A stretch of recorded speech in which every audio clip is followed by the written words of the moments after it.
Well, they're not running away like J.R. Smith, but it's No. Here's something that I want to play. By the way, Chris Walby coming up in about 15 minutes time here on rawmike.richards.com. There's some footage of the J.R. Smith just after the gap. But what I like about this, no play-by-play. So this is just like the raw shots. Right.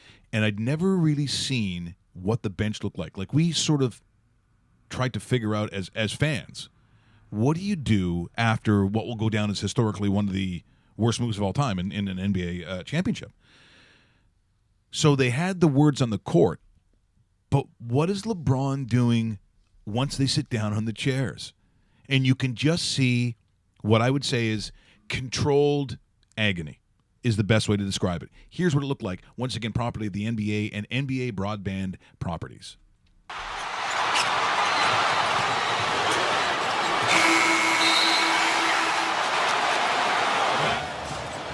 So now, and look how close they're sitting.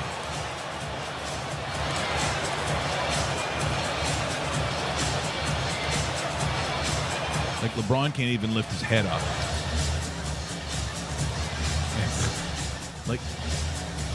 And then they start watching, of course, the people are watching the highlights. Because you're going to go in overtime.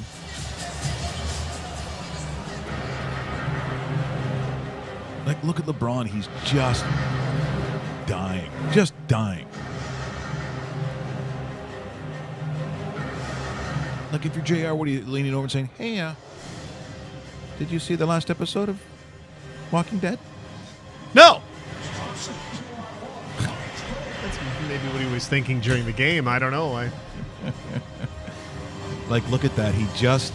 They're trying to get him back. You can't do more than a human being has done than what LeBron has done, and he can't even look at him. Let me give you a sportsinteraction.com pro tip.